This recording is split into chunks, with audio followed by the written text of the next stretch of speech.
Good evening, everyone. On behalf of the Built Up community, I'd like to welcome all of you. Thank you very much for being with us.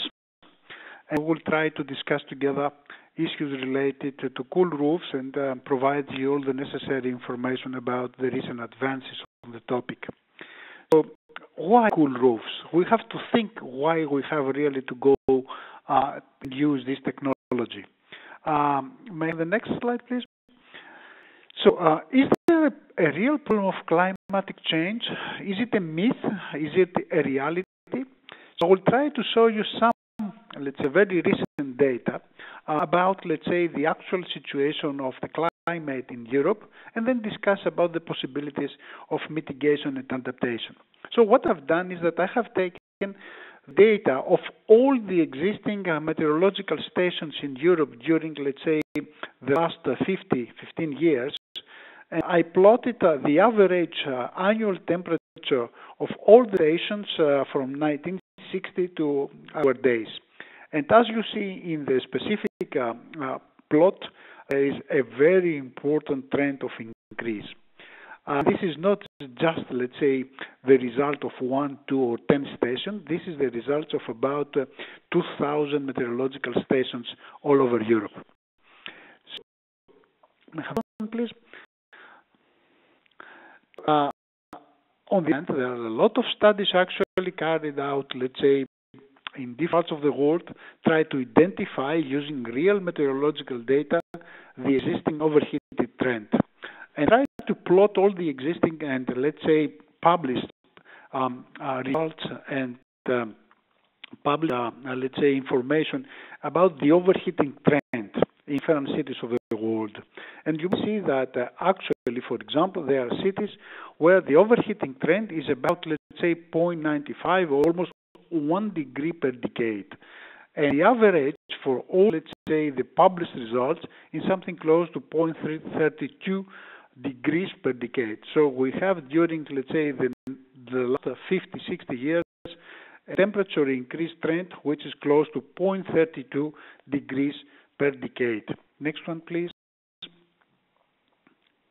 And on the other hand, we know very well that temperature increase has a very important, let's say, energy penalty. It's not only an energy penalty, it is a penalty also on health and other aspects, but I concentrate just on the energy penalty. So I tried really to concentrate on information about the real data, connecting, let's say, the temperature increase with the electricity demand.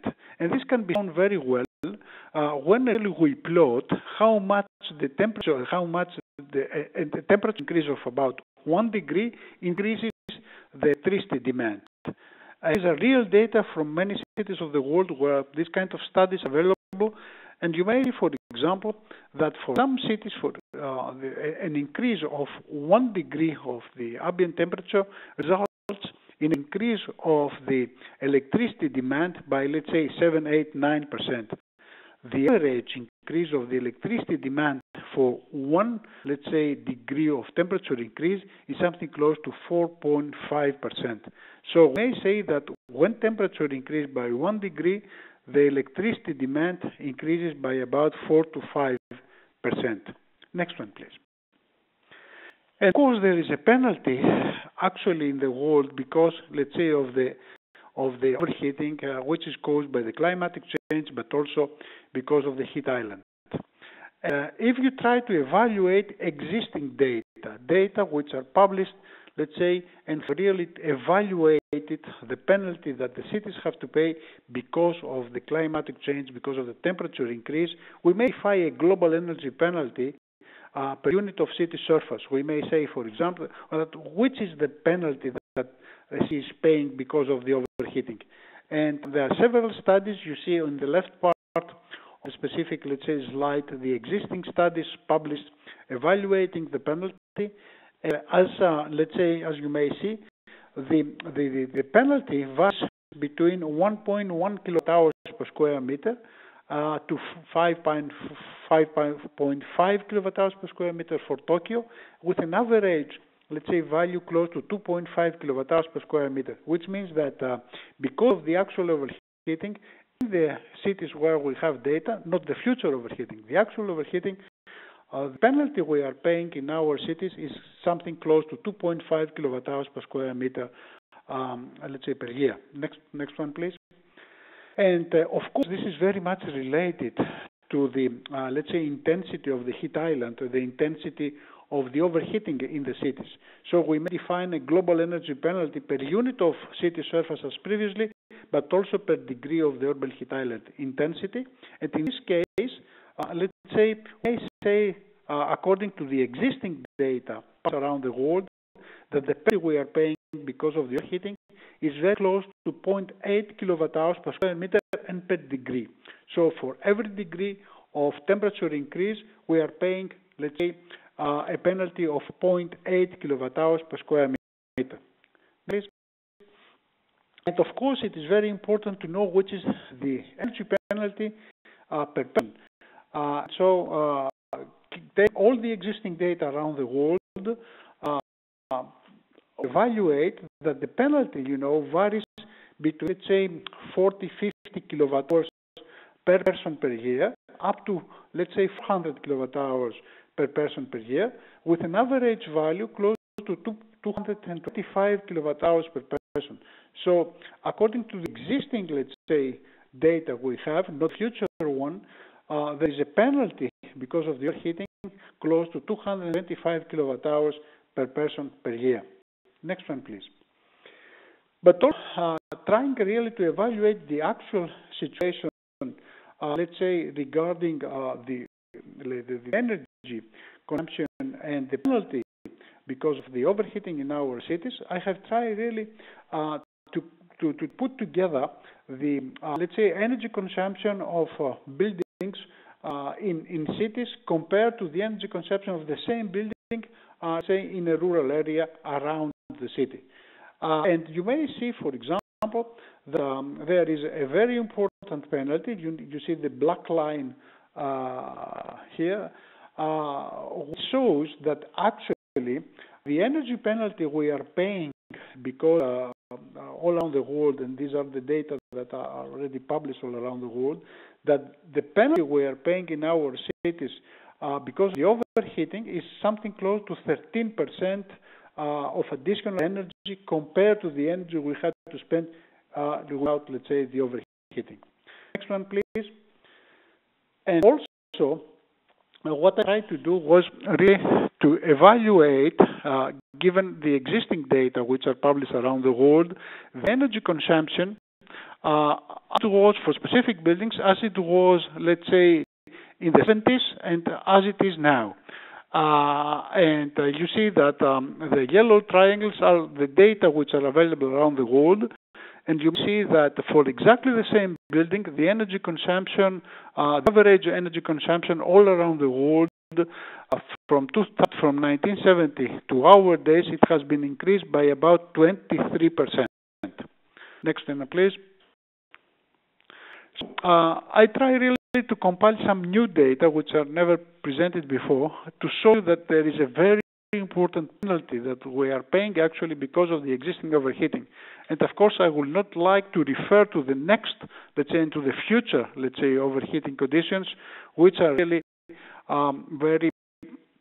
they give very high numbers, but perhaps people, they don't believe. I like really to lead my presentation to the existing situation that you see that is really very, very serious. So what we can do, we face a very important problem, which is now very well documented, and we have really to act. One of the major, let's say, concerns of the scientists around the world is to develop mitigation and adaptation techniques. What are the more appropriate mitigation techniques, or the geoengineering, let's say, solutions, as referred by some people? One of them, it has to do, let's say, with the increase of the albedo of the cities. And this can be done by using, let's say, materials that have a much higher reflectivity, but at the same time, much higher emissivity, in order, let's say, to reflect back to the atmosphere the solar radiation which come, let's say, to the Earth's surface. So there are many other, let's say, mitigation techniques. For example, the increased use of green areas, say the decrease of the anthropogenic heat, some dissipation techniques, etc. But it seems now that, let's say, increase of the reflectivity of the Earth is one of the major, let's say, mitigation techniques. Next one, please.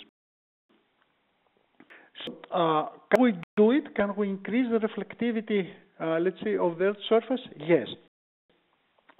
Yes. During the last 20 years, there is a very serious research that has been carried out, and we see that this research can be, let's say, classified in 6 different, let's say, periods, and with 6 different, let's say, scientific achievements. The very first years, we try really to understand the performance of natural materials and use the natural materials, and this is already done. But then we have developed very reflective white materials that present a very high reflectivity, higher than 0.95 sometimes, and this is already existing in the market. But as you know, we cannot really use always white materials. There is a need for color, and so we have developed in the 3rd phase of the whole development core high reflective materials. Materials that present a very high reflectivity in the infrared and keep their color, and also these materials are available into the market and are used. And then we move to the next phase where we use, let's say, more advanced technologies, for example, nanomaterials or any other techniques in order to enhance, let's say, the performance of the white or core reflective materials. And this new, let's say, nanotechnological products are available into the market, presenting higher, let's say, efficiency and enhanced capabilities.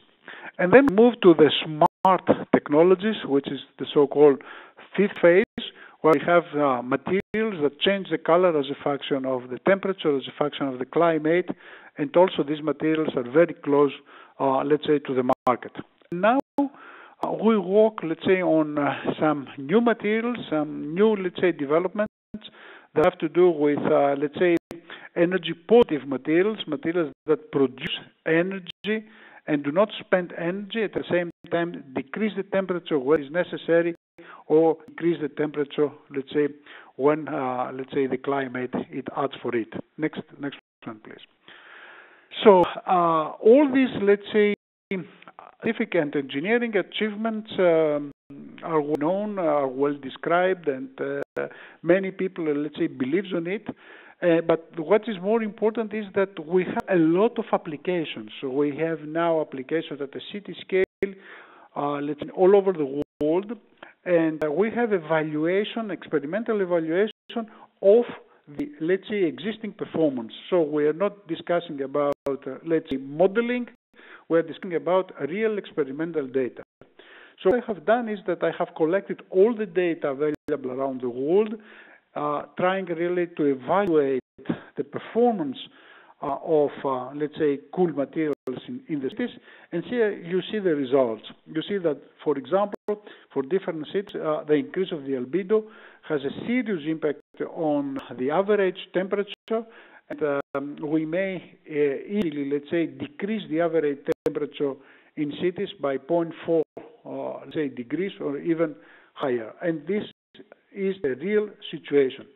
But what is more important, and let's move to the next slide, is the decrease of the maximum temperature. These are also data from existing applications, and you see, for example, that it is possible to decrease the peak temperature during summer up to 1.52 degrees and even higher. I think this was the last slide, if I'm not wrong. Next one, please. Alexander, is there one? No. So, so the message is very clear. We face a very important problem of climatic change.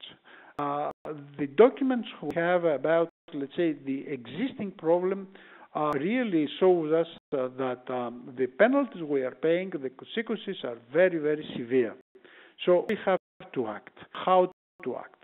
There are different, let's say, mitigation techniques and different adaptation techniques. One of the more important techniques, it has to do with, let's say, cool materials, with cool roofs. And all these techniques, all these materials have been already applied. We have already results, and the results are extremely promising, and so we have to follow this way. Thank you very much.